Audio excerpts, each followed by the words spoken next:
Okay, the focus for this week is something I've called balances of power.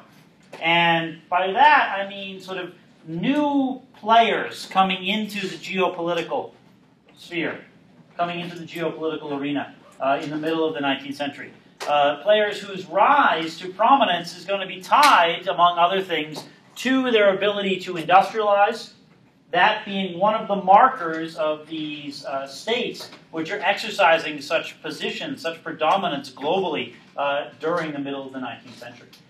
We've talked about the fact that industrialization leads Britain by the middle of the 19th century to occupy really this sort of top spot.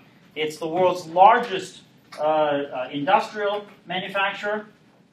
It's got a significant empire, and we'll be expanding that empire. We'll talk about that in a week or so.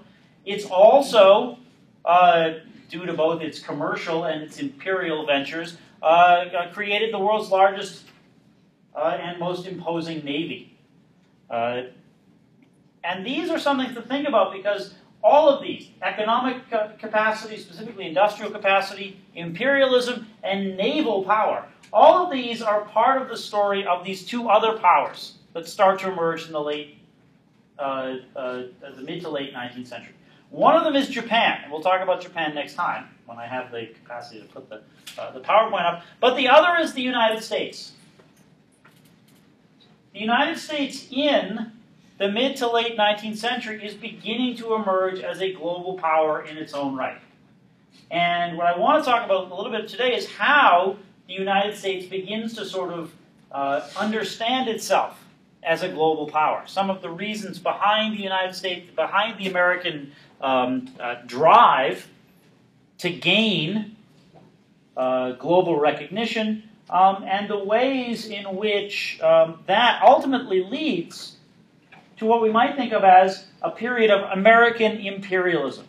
This is sometimes something that's hard to grasp for people because we tend not to think of this country as an empire. The political language, the rhetoric we use when we think about this country, we think about its political identity, sort of who we were, who we are. The word empire never really comes up. Empire is evil. Empire is Darth Vader, right? Empire is Death Stars. We are Luke Skywalker, the rebels, the Republic, whatever you want to say. That is that this country is born out of an action against an empire. Empire is decadent. This country is moral. But there are significant arguments for seeing this country as, at least at periods in time, as an imperial power, as a colonial power, like some of the other powers, sort of what we think of as sort of more traditional colonial powers that we'll talk about next week. So this is something to keep in mind, that what the United States does in asserting itself in the late 19th century does have some similarities with empire. And if you want to talk about an imperial moment for the United States, the period of the late 19th, early 20th century is very important for understanding or for sort of framing that moment. So that's where we're going to go. And at times, even in this country, at that time, in the 1890s, early 1900s, there were people who were very uncomfortable with what they thought that this country was doing, and argued that the United States, in some senses, cannot be an imperial power. But that's not sort of in the genes. That's not in the makeup. Not in the nature of this state. That can play both ways. Some would say you can't do certain things. Why? Because to be an American means that you are not an empire builder, not a colonist. Others would simply say, well, if I'm doing something, it might look colonial, it might look like imperialism, it might look an awful lot like conquest. But I'm an American, and we don't believe in empire. So therefore, whatever I'm doing cannot possibly be imperial. It's a nice way of comforting yourself. That is, I am American, therefore I cannot actually have an empire. Even if I want one, I couldn't. So it's there is this element, and there's this constant struggle. The United States, and to some extent the British, will, over the course of their interactions with people in other parts of the world, be sort of constantly engaged in sort of moral reckoning. That is, how do we live with ourselves and, in essence, do what we want? How do we display ourselves, display our power? How do we gain power? Yet how do we manage to sort of remain comfortable with this image we've crafted for ourselves? In the United States, the idea of sort of being the republic founded against the British Empire. In the case of Britain, which has an imperial heritage going back, several centuries now, there is consistently this idea, this tension between Britain's image of itself as sort of, the home of liberty, the home of people like John Locke, the home of parliaments, of civil and religious rights. How does that country justify imperial takeover? The French, on a much smaller scale, will struggle with this as well. That is, how do we, the inheritors of the mantle of 1789, of liberty, equality, brotherhood, how do we justify going out and subjugating other people? The Germans have never struggled with this sort of quandary. The Germans have never said, why are we out here taking charge of people? Well, we are. They've sort of skipped that whole existentialist, or you might say sort of moral argument. But these other countries have. Empire can be quite confounding if it does not quite match up with your self-image. That hasn't stopped people. What it does lead at times is to rather some interesting rhetorical sleights of hand. And as we read Gandhi in a couple of weeks, we'll be looking at Gandhi taking on, in particular, the British within the context of this moral argument, within this context of how Britain understands itself and how Britain seeks to be an empire without necessarily being an empire, or to become an empire without necessarily being imperial, or admitting what being an empire or having an empire actually includes. So that's some things to keep in mind. Rhetoric versus sort of, rhetoric that describes who you are next to or juxtaposed against what you want to be in the world. Let's go to the American case. In the late 19th century, you have in the United States a rising industrial powerhouse, an enormous agricultural actor. That is, an enormous agricultural producer. All sorts of grains, cattle, the American railway system crisscrossing this country, taking advantage or making the movement of these goods to market even easier. The rise by the end of the 19th century of new cities designed to profit from and to expedite American material resources and natural resources. Places like Chicago, for example. Booming industrial cities like Pittsburgh.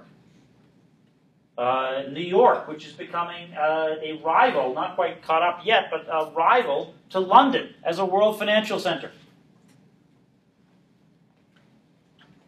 In this period of greater and greater sort of American economic power, there begins to emerge a debate among policymakers and military figures and politicians in the United States about what the United States ought to be doing to make itself into a so-called great power.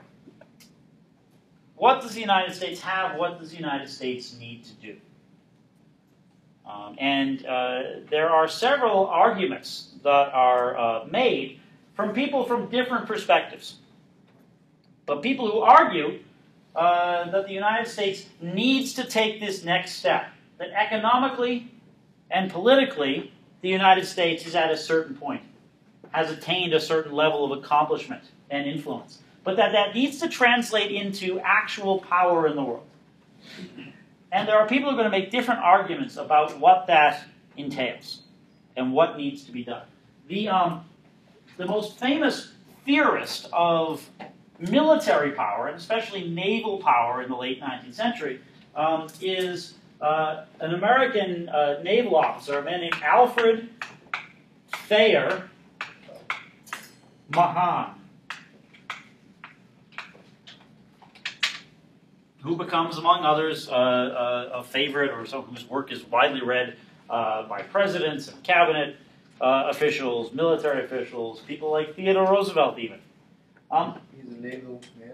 He's a captain in the Navy. I don't know if that was his final rank, but he's I've always seen him as captain now with Thayer Mahan. He taught at the Naval War College, sort of the Navy's think tank. And he wrote several books, the most important of which was a book published in the 1880s called The Influence of Sea Power in History. The Influence of Sea Power in History.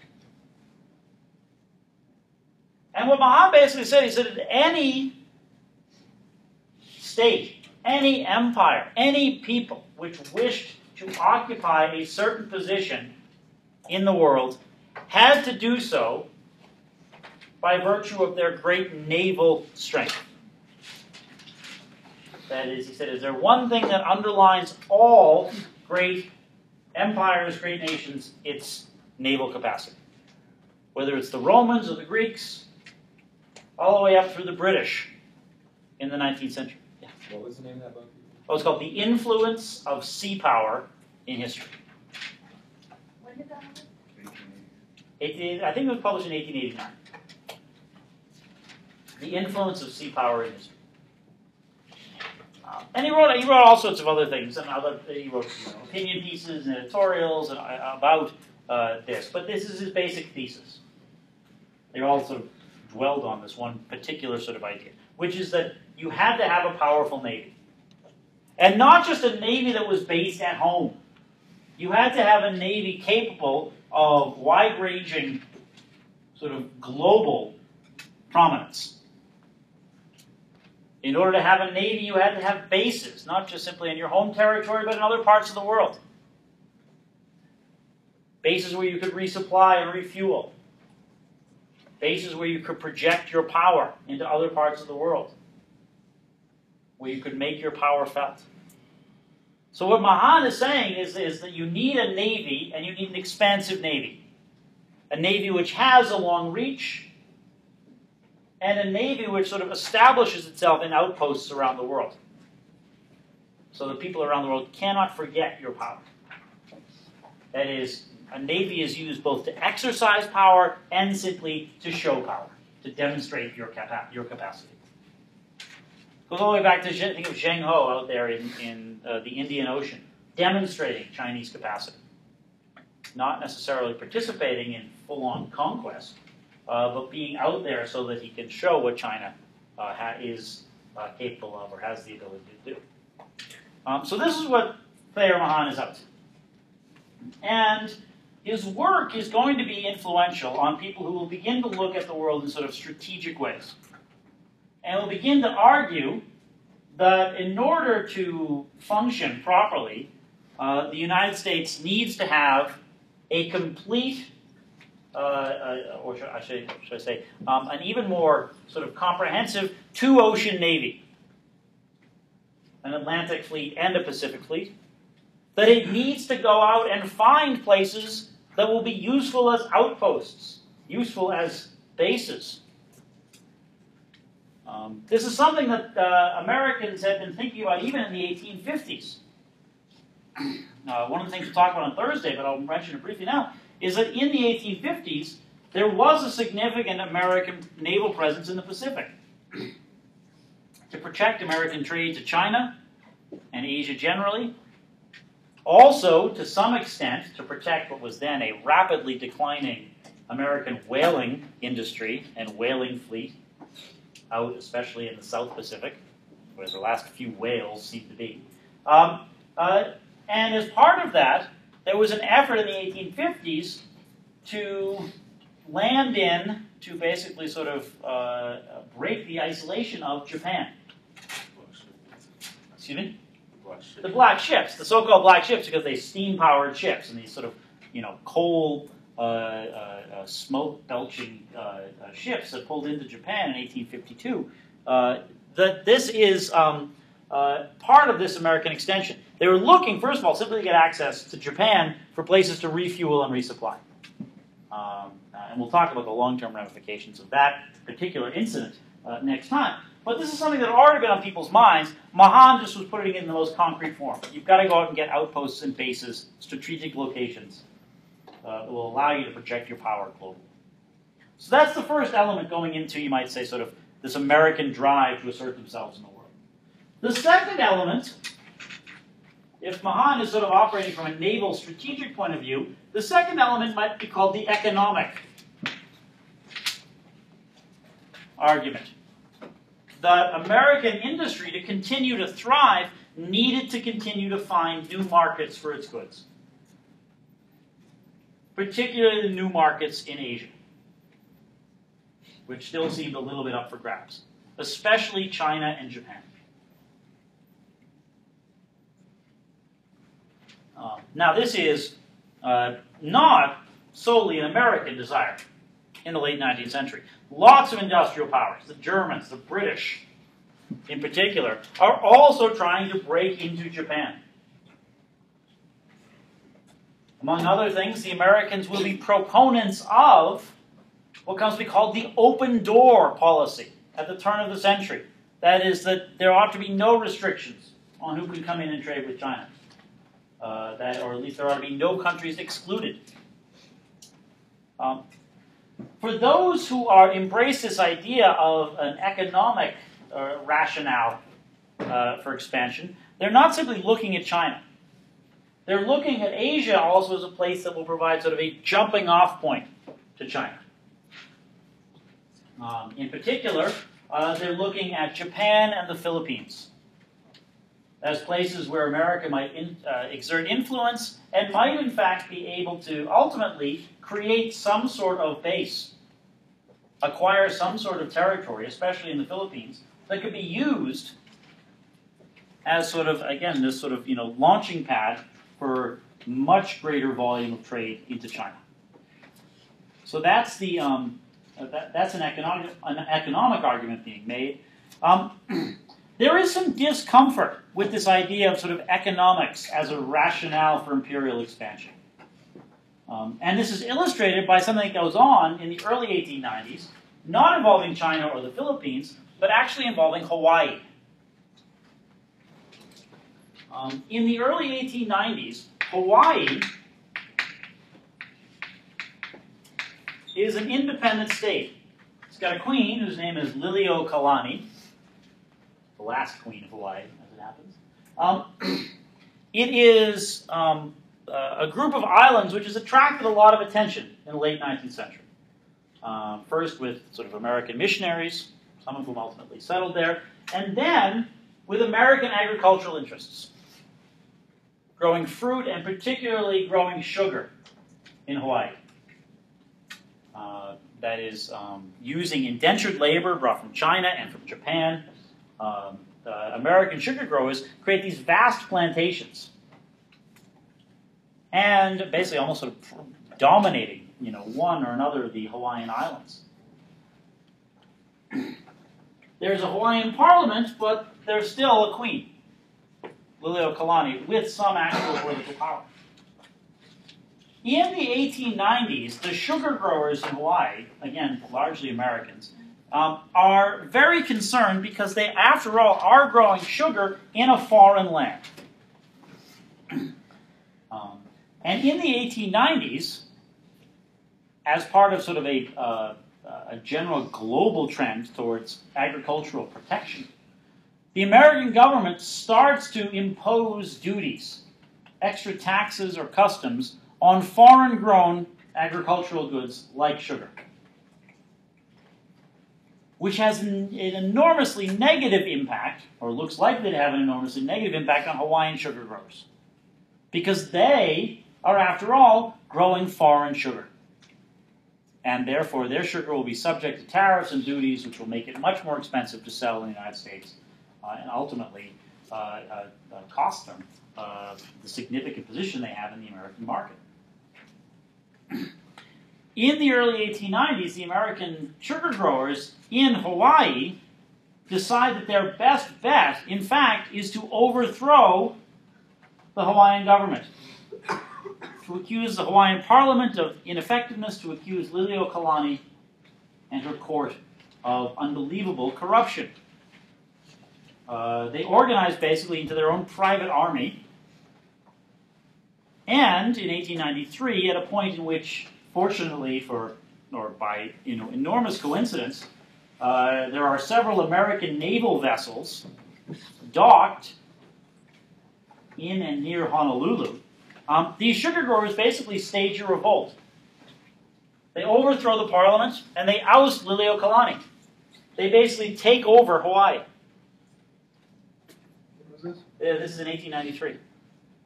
And they do so, usually you think, a takeover, you think of places like Haiti, for example, is they take over and then what the first thing people do is they declare their independence. We no longer wish to be part of this, that, or the other. The Hawaiian sugar growers' revolt against Liliuokalani is very different. They revolt and immediately ask the United States to take them over. That is, we have revolted so that you will please come in and govern us. Solely so that we can then sell sugar that's considered American sugar and not have to pay disastrously high tariffs. This sort of, you might say, very naked economic rationale behind imperial conquest is not something that many in Washington are really eager to embrace in 1893. It's going to take 5 years, in fact, for Hawaii to be fully annexed, or to be formally annexed as an American territory. It's going to take the Spanish-American War, at which point actually owning Hawaii as a way station on the way to the Philippines, more about that to come, makes enormous military sense. But for 5 years, there's a lot of discomfort, because this is, again, people ousting a government for, despite all their protestations about corruption and mismanagement in Hawaii, ultimately they're doing it out of their own economic self-interest. And it's seen as something that can't quite be defended politically in Washington, until the Spanish-American War provides excellent cover for doing so.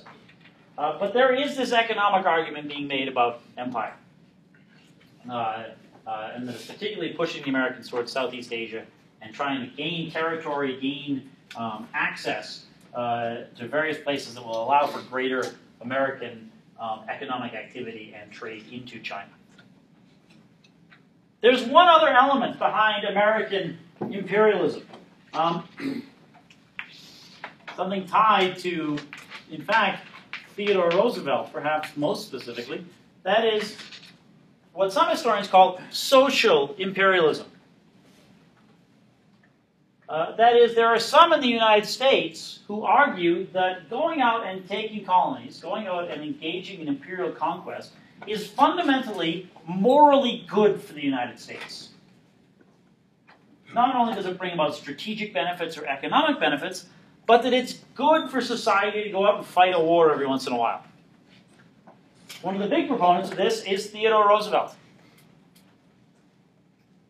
who believed, quite literally, that you needed a war to shake up the country every once in a while. Of particular concern for these social imperialists was the fact that the United States has seen a great deal of immigration from the middle of the 19th century on. And not just Northern European immigration, but immigration from Ireland, immigration from Italy, from Greece, from Poland.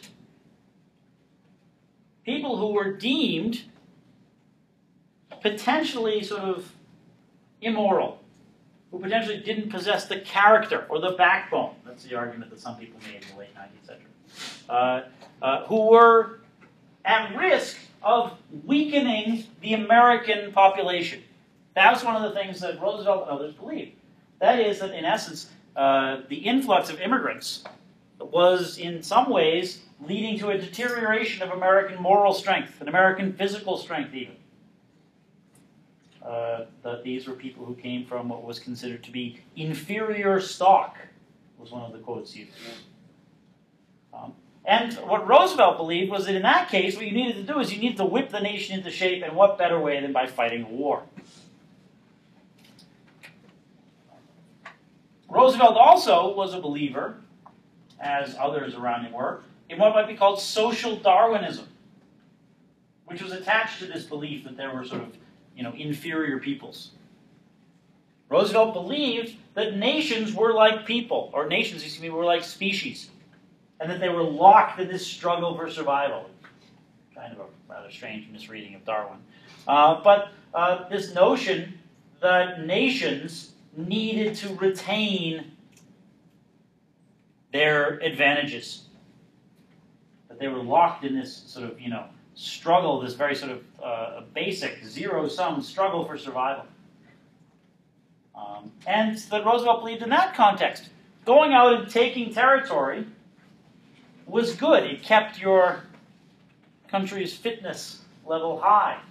It brought people in and gave them sort of a chance to express their patriotism. So Roosevelt himself believes, he likes Mahan's arguments about a strategic role for the American Navy in the world.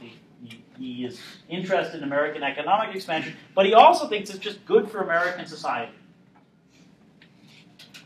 But it will, in some ways, create in his ideas a more manly American society. And Roosevelt was someone who you might say was really almost sort of obsessed with the idea of manliness. Someone who saw physical challenges and intellectual challenges as a way of sort of proving his stamina and his capability. Roosevelt is really sort of an unbelievably interesting character because he does throw himself so actively into things. He also does walk the walk. That is, Roosevelt is not one of these people who says, war is good for society, therefore you should go. I will wave at the dock and make encouraging sort of, hand movements as the ship pulls away. Instead, Roosevelt will go. Spanish-American War, Roosevelt resigns, he's working, I think, at the Department of the Navy, resigns so he can go down to San Antonio and recruit people to become the Rough Riders. He can still visit the bar in San Antonio where he recruited them. Didn't he do that more, though, for political gain? Well, he did it for political gain, but he was willing to go. That's the thing that sort of strikes, I think, people about Roosevelt. No one would follow them if he didn't go. What? So no one would follow him if he didn't go. Well, yeah, exactly. If he didn't go, he would look like if he recruited all these people, and he was this big sort of a champion of sort of physical activity and sort of martial activity. Yeah, I think it would have been terrible for his image. He would never have been able to get anyone to go if he wasn't going. Yeah, there's certainly a political calculation there, but the fact was, I don't think it ever occurred to him necessarily not to go, to sort of encourage others to go and then not to go himself. He does seem to have rather been enormously interested in doing it. Sorry? What year is this? This is 1898, the Spanish-American War. And Roosevelt would go off to Cuba and famously ride up San Juan Hill. I don't know if it was a hill or was more sort of San Juan incline, but and help sort of burnish the legend of Roosevelt. But this is, this is the sort of person he was. I used to work in a building back at a college in Massachusetts that had an enormous chandelier, which was made entirely out of antlers of elk that Roosevelt had shot throughout the American West. The American elk were not asked what they thought about it, but they could say, "Yeah, my son's gone east to college," in some sense. But this was, sort of the way in which Roosevelt sort of imagined himself. He has a famous saying about being the man in the arena, and don't comment, get in there among the rough and tumble, and it could get a little out of hand. But he believed that empire was good, that it engaged the population physically and patriotically. So you do have in the 1880s and 1890s a combination of things, a combination of pressures growing for American expansion. And the real moment of American expansion comes in 1898. The Spanish-American War, the cause of Cuban nationalism, creates an opportunity for all sorts of proponents of American expansion to see their plans put into action. For Roosevelt, it's a chance to actually have Americans go fight. For people in the naval camp with Mahan, for people who are economic expansionists, going to war with Spain over Cuba carries a specific advantage, which is what? Why would you go to war with Spain? What does Spain have? Oh, well, they have a couple things. They have Cuba, they have Puerto Rico, and I think Guam and the Philippines. The Philippines. Next to China. That's the big draw, the Philippines. That you can take over, and basically there you've got a strategic base for American shipping. You've got an economic base for further American expansion into Asia. What happens in Cuba is, in some ways, in many people's in these sort of the eyes of these geopolitical and economic thinkers, what happens in Cuba is interesting, but what happens in the Philippines is fundamental. This is why you get Hawaii annexed as a territory in 1898. That these various interests they see. I mean, among other things, you have this, there is this generalized interest in sort of war and expansion that's even played out in the newspapers. That is, it's newspaper journalism, sensationalist journalism that drives the Spanish-American War in the first place. There's not Alfred Thayer Mahan telling William Randolph Hearst what to publish in the New York Sun, but there is this desire. I mean, one of the other things that goes on is this is an expanding country, expanding commercial nation. It's a place where people want to sell things, including newspapers. What better way to sell newspapers than to, in essence, sort of create sensations? It's newspapers that blow up the story of the sinking of the USS Maine, this ship docked in Havana Harbor, which now, archaeological evidence and other historical evidence suggests, blew up on its own because it was not packed correctly. It was not, they had munitions on board. Or it was staged. Or wait, there's some people say it was staged, but more people now say it was just simply an accident that happened, but it was, or perhaps it was an accident that was waiting to happen that got a little nudge. But the Maine did not sink at the hands of Spanish authorities or Spanish operatives. Instead, it largely blew up either on its own or with some friendly assistance. But that was, broadcast in the newspapers. Huge cries for war. Made people like Roosevelt very happy. They didn't have to drive it that much. The so-called yellow journalism helped to drive the popularity and enthusiasm for this war. What the war did was it then provided an opportunity to go to Asia. And so when you do have an American engagement in Cuba, you also have a significant number of American ships and troops who embark for the Philippines. Stopping at Hawaii, stopping also to take Guam on the way, because again, that's a nice staging point and outpost to have in the Pacific. And then, in 1898 and 1899, arriving in the Philippines, where they are initially greeted as liberators. I mean, the Spanish basically give up without a fight. And the Filipinos greet the Americans as, in some senses, saviors, rescuing them from colonial rule. By 1900, it becomes apparent that the Americans are not there to rescue them from colonial rule in sort of general. Rather, they are there to rescue them from Spanish colonial rule by introducing American colonial rule as the new sort of paradigm. Between 1900 and 1902, actually probably extending all the way up to 1904, there is going to be a prolonged military effort involving up to 40,000 American troops in the Philippines fighting against Filipino nationalists, you might call them insurgents, who are trying to expel the Americans. The leader of these Filipino nationalists is a man named Emilio Aguinaldo.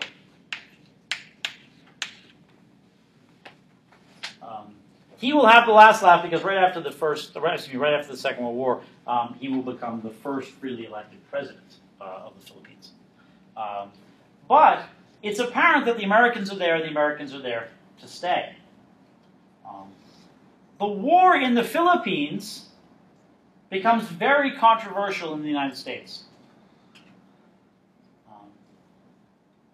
At the same time as the Americans are fighting in the Philippines, as it so happens, the British will be fighting people called the Boers in South Africa. The Boers are descendants of Dutch settlers from the early 1800s in South Africa. After the Napoleonic Wars, South Africa became a British territory, but the Boers stayed. In the late 19th and early 20th century, the discovery of gold and diamonds in South Africa had prompted the British to seek to minimize the power of the Boers in South Africa. And you wound up with a war. A war that looked a lot like what was going on in the Philippines. That was a large army, in this case the British Army, with lots of Indian troops helping out, pursuing a small but fairly mobile and local opposition. In both cases, while the British and the Americans ultimately come out victorious, they engage in certain practices that draw a lot of condemnation around the world. Both fight insurgents by attempting to basically deny material resources to them, to deny support like food to these insurgents. What they do is they will, in the case of the British, round up people living in the countryside who are suspected of being pro-Boer, the wives and children and families of those off fighting the British. They will intern them in these large camps. For the first time ever, the word concentration camp is used. And it's meant basically to take people out of the countryside, concentrate them in this area, so that people out fighting in the countryside can't get aid and support. These concentration camps aren't very well equipped in terms of sort of hygienic facilities, in terms of food. Disease runs rampant. There's outbreaks of dysentery, and some people die, including children. Widespread condemnation of Britain for this. In the Philippines, the American army comes in for condemnation because its efforts to, in essence, put down this local rebellion, this nationalist insurgency, they burn villages. They will not attempt to sort of centrally intern Filipinos, but rather at times will simply massacre them. And they will engage in torture of captured Filipinos. There is a huge outcry in the United States in 1902 when it becomes clear, when it's reported, that among other things, Americans are using what was called the water cure, which was not a form of sort of waterboarding or other things that we used to call torture in this country, but instead was filling someone basically until their stomach was absolutely swollen to capacity with water. And then if they still refused to give information, an American soldier would jump on the stomach, basically bursting the stomach, just times bursting or hemorrhaging internal organs. People died enormously painful deaths. Yes? So would that be like, would the pain of that be like the pain of drowning or the pain of having your stomach stuffed? Or both? It would be the pain. I can't. For internal organs? Yeah, it's a massive internal hemorrhaging. So imagine your stomach filled to absolute capacity and then someone jumps on top of it. I can't imagine what it would be. Very painful. But yeah, very painful. I don't know. But I would imagine it's not like drowning. It's more like, I don't know. Much slower, probably? It's slower because, of course, internal organ failure and, that much water will, actually cause problems. Called water what? It's called the water cure. And there's a huge outcry in the United States, led by, among others, Mark Twain, who basically says this is not what this country is all about. The outcry doesn't last very long. There's not a lot of sort of follow-up on this. But it is sort of an interesting moment because it shows, again, the way in which the sort of self-image of the United States is colliding with or coming up against what many people believe to be the national interests of the United States, securing the Philippines for future use, whether for the Navy or for commercial trade. So you have this expansion. It's an expansion into the Philippines, and it provides, as I've mentioned, all sorts of resources for the Navy. It provides all sorts of resources for commercial expansion into Asia. It also drives Theodore Roosevelt towards his next project, his next obsession, which is that having established now a much greater American presence in the Pacific, Roosevelt turns his attention to making sure that the American fleet and American trade can move as quickly and safely as possible from the Atlantic to the Pacific. And his obsession, as it turns out, it's with the Panama Canal, will also give the Americans control of an enormously valuable strategic point in the Western Hemisphere. Roosevelt, a vice president, then when William McKinley is assassinated in 1901, in of all places, Buffalo, New York, Roosevelt becomes president. And one of Roosevelt's first goals is to get control of this Panama Canal.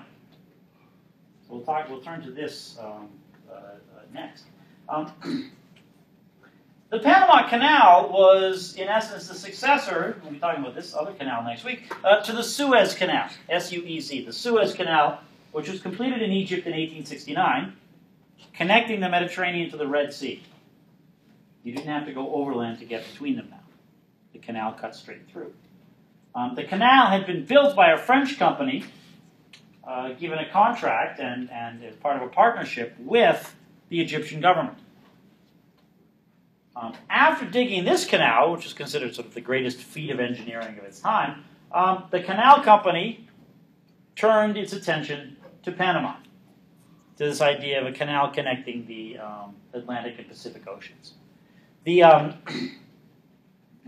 Panama at that time was basically the northernmost province, was the northernmost province of Colombia. And the Colombian government had entered into a partnership, had basically given this French company a deal to build the canal. The French company had paid a certain amount. They were given the rights to dig the canal and the rights to a certain percentage of the revenue to be gained from the canal, which was certain to be enormous. This proved to be a much more difficult undertaking. In the 1870s and the 1880s, efforts to push on with the canal foundered. You had to deal with a lot more sort of natural obstacles. It's much more hilly. There's various rivers and lakes that run on this tiny isthmus, this tiny strip of land in Panama. There were problems with mudslides, torrential rains, yellow fever, and other sorts of nasty tropical diseases. By the end of the 1880s, the French company had largely given up. They still owned the rights to build the canal, but they had stopped actually building it. Roosevelt saw this as an opportunity. For Roosevelt, the idea was, get the Americans in. Get the Americans in charge of building the Panama Canal. And then you'll have this great feature for the American Navy, and you'll also have this control of this important strategic outpost for all commercial and naval powers around the world. The problem, as Roosevelt discovered, was that while the French company was willing to sell the rights to the Americans, the Colombian government wanted to renegotiate the entire deal. That is, they had sold the rights to this French company for a fairly low price. But they looked at the Americans and they said, you have a lot more money. And you have a huge interest in getting this done. So we're going to renegotiate. You cannot just simply buy the rights from the French company. You have to pay the Colombian government a significant sum of money. This made Roosevelt insanely angry. Famously, in letters and telegrams that he sent out, he called the Colombians all sorts of names, like troglodytes and things like that. He didn't want to pay this sum, which was, several thousand% higher at least than the French company had paid. What happens is that, I guess you could say, where there's a will, there's a way. Roosevelt and some of his advisors decided that the best way to build a Panama Canal was to find a new entity to negotiate with over building it. why negotiate with Colombia when you could potentially negotiate with Panama?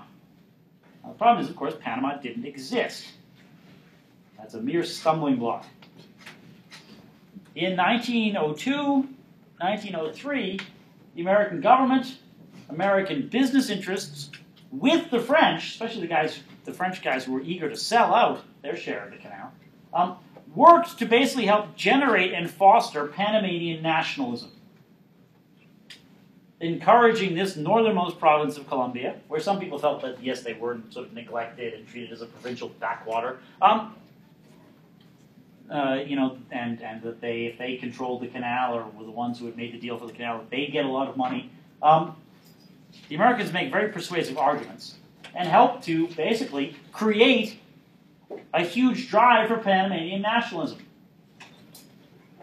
In 1903, there's a revolution in Panama, one which takes place when elements of the American fleet, again, very coincidentally, happen to be parked right outside. To give you a sense of just how sort of engineered this is, most of the actual sort of construction of the state of Panama takes place in a hotel suite at the Hayes Adams Hotel down the street from the White House, where several American officials hole up and come up with, in one day, basically, a Panamanian constitution, a Panamanian national anthem, and a Panamanian flag. Has anyone ever seen the Panamanian flag? Yeah. What does it look like? It's 2 stars in red, white, and blue. What does it resemble? American flag. The American flag. It looks sort of like, so people have been thrown in a room and said, come up with a flag. What flag can we base it on? Oh, there's one right here. Panamanian national flag. Which I think it's a triangular part that has the stars, and then it's blue and white stripes, if I remember correctly, but I'm not 100% sure. I could. No, it's a red square, blue square, and then Is it red, blue squares? yeah, and like two squares, and then it has 2 stars. Oh, that's right. You're right. It's but it's something that's basically sort of dreamed up in an afternoon in Washington. And the Colombian government realizes they've basically been had. They cannot, in essence, respond. You've got American naval vessels docked off of Panama. You've got, or anchored off of Panama. You've got a Panamanian nationalist movement. They've got a flag. I mean, they've got a national anthem. I'm not 100%. I'll have to check whether they actually based it on the same tune as the Star Spangled Banner. I mean, I was mailing it in. The result is the Panamanians gain their independence in 1904. Roosevelt gets a new sweetheart deal with the Panamanian legislature, by which the Americans not only buy the rights to continue building the canal, not only do they get a staggeringly large percentage of the revenues collected by the canal, but they basically get to own all the land, roughly 10 miles on either side of the canal.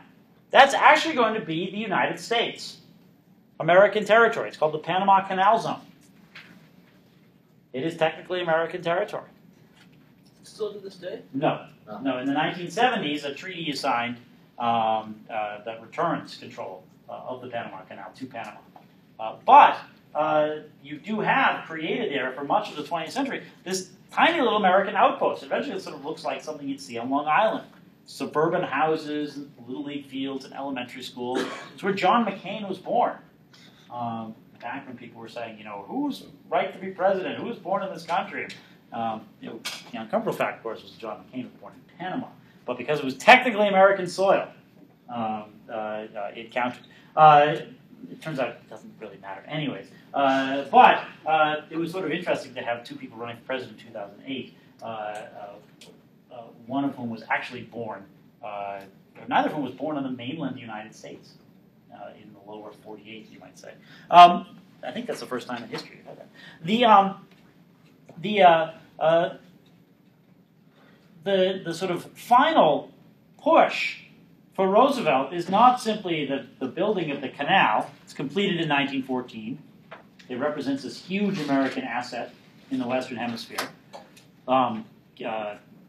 It allows Americans to prioritize, for example, American commercial shipping, American naval movement. But in establishing the canal, or sort of with the canal established, Roosevelt then goes on to assert that the United States now has something of a new role to play in the Caribbean and in Latin America.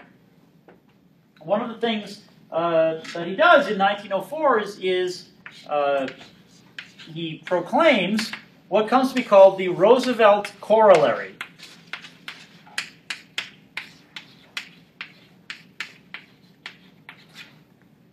You know what a corollary is? It's like an amendment or an addition. It's the Roosevelt corollary to the Monroe Doctrine. What was the Monroe Doctrine? Basically, Europe stays out of the Southern Hemisphere. Yes, Europe stays out of the Southern Hemisphere, stays out of the Americas. Propounded by, of course, President Monroe. The Roosevelt corollary basically said, Europeans stay out, but in cases where there is instability, the Americans may go in. That is, if there seems to be developments indicating long-term political and economic fracturing or troubles in the Caribbean and in Central America in particular, then the United States reserves the right to go in. It is being done to protect the Panama Canal. That is, for Roosevelt, the idea is that the Americans now have a vested interest in intervening. So the Roosevelt corollary basically says the Monroe Doctrine tells everyone to stay out. The Roosevelt corollary says, except for us. When we believe it is in American interests or in the interests of others that we come in to intervene. And between 1914, or really actually about 1912 and 1940, there are several American interventions, you might say, into the Dominican Republic, Haiti, Honduras, just to name a few. I think there's also into Guatemala, even I'm not sure if I count Mexico or not, but potentially into Mexico as well. All justified under the idea that this is sort of America's role as the policeman for the hemisphere. It is something that will be turned around only in the 1930s by President Franklin Roosevelt, one of Theodore's cousins. I can't remember how many ways removed, but he's a cousin, who declares instead something called the good neighbor policy, which said we're going to stop sending troops to the Caribbean.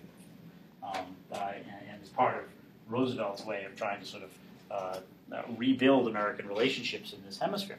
But you can see from Roosevelt, not only sort of American imperialism at work, you might say taking literally part of Panama, but also this justification for exerting American influence abroad in the protection of America's interests and the protection of so-called other, the interests of others, which just happen to coincide with American national interests. So you do have this moment from the 1890s through really the First World War that does see an American expansion. By the 1930s, the Americans will be pulling back in the Philippines. That is, there's going to be more democratic self-government in the Philippines. They will continue to have an American commander-in-chief, though, for the Filipino Army. That will be Douglas MacArthur at the time the Second World War breaks out. There will still be an enormous naval base in the Philippines. In fact, it was only closed maybe 10 or 15 years ago, called Subic Bay, which provided a substantial sort of American asset in the Southern Pacific and in East Asia. But you do have a moment in which it does look like there is an American empire, in which something that walks and talks and acts like an empire comes into being. And it's something that tends to be sort of overlooked, or at least sort of glossed over. There are moments in which there is sort of public dismay about it, like at the time of the the military adventures in the Philippines. But overall, it's largely accepted. In many sectors, it's seen that this is what great powers do. They exercise their will. This seems in keeping with this new American role in the world. What we'll talk about next time is how the Japanese seek from the late 19th century on to exert their own role in the world, and in particular how the Japanese see themselves acting in the Pacific, not just against European powers, but also keeping one very wary eye on the Americans. We will talk about that next time. If you came in a little late and you didn't pick up an exam, you can come get it now. And I will see you all on Thursday. Hang on one sec. Just